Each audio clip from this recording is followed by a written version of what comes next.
Next question, question number 27 है student. तो start करते हैं। फॉलोइंग ट्रायल बैलेंसेस, आपको बैलेंसेस गिवन है 31 मार्च 2025। आप क्वेश्चन को मैच कर लेना स्टूडेंट, ठीक है। मशीनरी गिवन है, ये सारा ट्रायल बैलेंस गिवन है। उसके बाद आपको एडिशनल इंफॉर्मेशन में इंफॉर्मेशंस गिवन है, एडजस्टमेंट्स जो आपको फॉलो करनी है trading account, profit and loss account, balance sheet, ठीक है, इसके अकॉर्डिंग। तो पहले मैं क्वेश्चन को स्टार्ट कर लेती हूँ। आपको मशीनरी गिवन है, मशीनरी 4 लाख की। तो हम क्या करते हैं, मशीनरी को पहले डाल देते हैं। मशीनरी हमारी 4 लाख की है। मशीनरी 4 लाख, इसको आपने अंदर इसलिए लिख रहे हैं क्योंकि आपको डेप्रिसिएशन भी गिवन है। लेस 10% डेप्रिसिएशन कितने का है, 10% कितना लगेगा, 40,000। तो ये हो जाएगी 3,60,000। तो आपको इस तरीके से शो करना है। एडजस्टमेंट भी हाँ। अब डेप्रिसिएशन आपका कहाँ आएगा, इधर आ जाएगा। टू डेप्रिसिएशन ऑन मशीनरी 40,000, ये P&L अकाउंट में आएगा, प्रॉफिट एंड लॉस अकाउंट में, ठीक है स्टूडेंट। अब आगे देखते हैं cash at bank. Cash at bank कितना है, 1 लाख। कैश इन हैंड 50,000, ठीक है। वेजेस, वेजेस मेरे यहाँ पर आएंगे। वेजेस से पहले मैं परचेजेस भी लिख देती हूँ।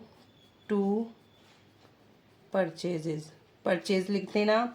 परचेज के बाद चेक कर लेना कोई आपके रिटर्न आउटवर्ड नहीं है, तो सीधा आप 8 लाख ऐसे लिखेंगे, ठीक है।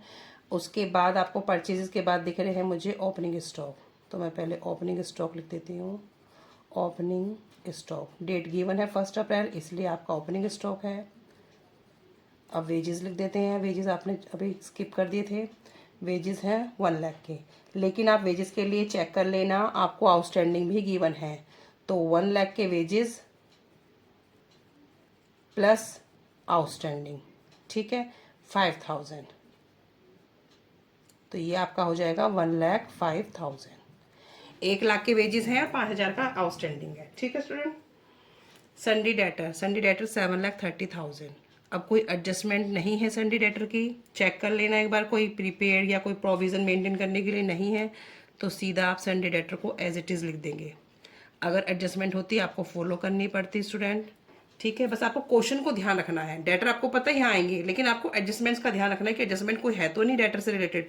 अगर डेटर से रिलेटेड कुछ होगा तो आप उसे प्लस माइनस जो भी करना है वो आपको करना होगा, क्योंकि मैंने उसके लिए आपको वीडियो में समझा रखा है। क्वेश्चन आएंगे मैं बताऊंगी आपको। रेंट, रेंट किधर आएगा हमारा, रेंट हमारा इनडायरेक्ट एक्सपेंस है, टू रेंट। अब रेंट को देखना है तो रेंट के बाद आपको ये भी देखना है कि कुछ एडजस्टमेंट तो नहीं है। अब एडजस्टमेंट है आपकी 4th वाली, रेंट प्रीपेड 10,000, ठीक है। तो 45,000 का रेंट ऐसे लिखेंगे, लेस प्रीपेड। प्रीपेड हम लेस करते हैं क्यों, क्योंकि वो एडवांस है।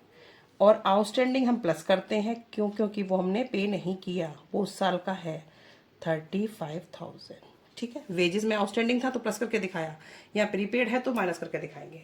कमीशन, कमीशन डेबिट में है तो कमीशन पेड है, टू कमीशन।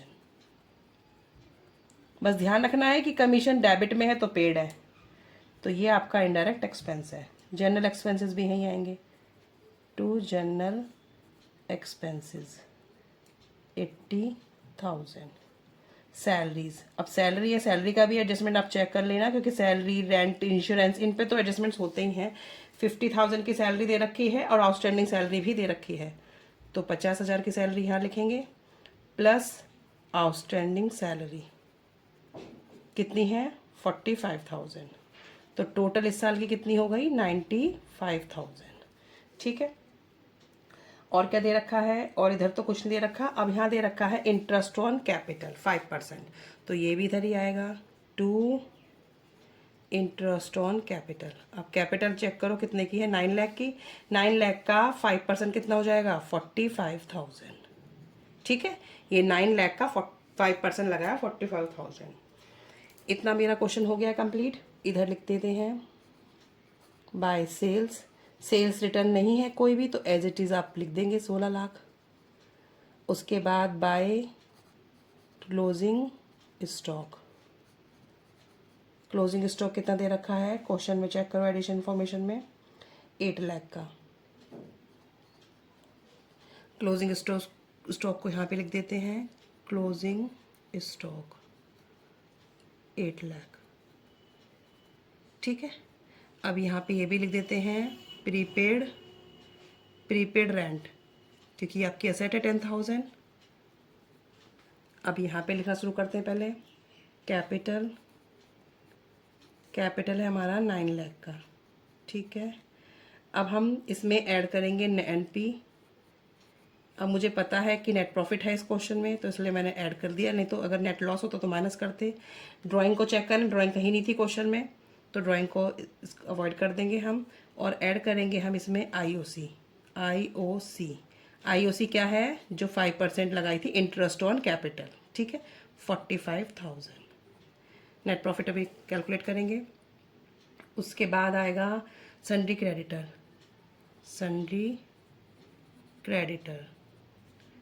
4,50,000, ठीक है। इंटरेस्ट रिसीव्ड, ये हमारी इनडायरेक्ट इनकम है, बाय इंटरेस्ट रिसीव्ड 30,000, ठीक है। ये इधर आ गया। अब इधर चेक करते हैं कुछ रहा तो नहीं है। इधर लिखो आउटस्टैंडिंग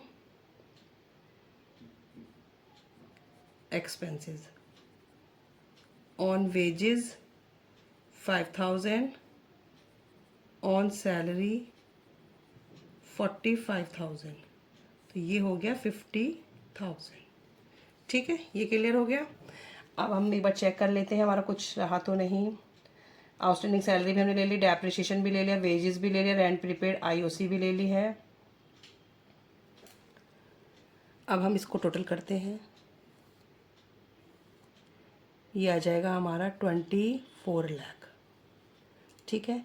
इसमें से माइनस करेंगे तो ये आ जाएगा 2 gross profit transfer to P&L। इसमें से सब माइनस होंगे तो ये आ जाएगा आपका 8,95,000। अब आप इसको इक्वल कर देंगे 24 लाख, ठीक है। अब इधर आ जाएगा आपका बाय ग्रॉस प्रॉफिट 8,95,000, ठीक है। 30,000 ही डाल दिया मैंने, डेप्रिसिएशन डल गया हमारा 35,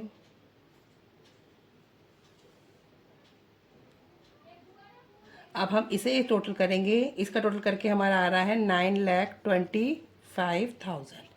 इसको टोटल किया, इसमें से माइनस करेंगे 2 नेट प्रॉफिट, ये सारे एक्सपेंसेस माइनस करेंगे। स्टूडेंट आप करके देखना, मैं तो कैलकुलेशन कर चुकी हूँ इसकी, ठीक है। ये अमाउंट आ जाएगा माइनस करके, इन दोनों को प्लस किया, इसे माइनस किया, तो हमारा ये अमाउंट आ गया। अब हम क्या करेंगे, इस नेट प्रॉफिट को यहाँ पे ऐड कर देंगे, ठीक है।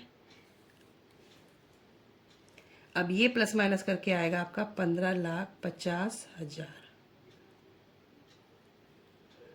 ठीक है। ये आपका 4,50,000 है, ये 50,000 है, तो ये आ जाएगा आपका 20,50,000, ठीक है। ऐसे ही यहाँ पे चेक करेंगे आप 20,50,000, ये आ गया। ये आपको इस तरीके से करना है क्वेश्चन को। ये आपका ट्रेडिंग अकाउंट है, ये प्रॉफिट एंड लॉस अकाउंट है, यहाँ से ये वाला प्रॉफिट एंड लॉस है, और ये आपकी बैलेंस शीट है। बिल्कुल सिंपल क्वेश्चन था, मैंने क्वेश्चन को सॉल्व कर दिया है। ये आपके सारे इनडायरेक्ट एक्सपेंसेस हैं, इनडायरेक्ट इनकम है, direct expenses, direct income, then आपकी बैलेंस शीट मैच होगी।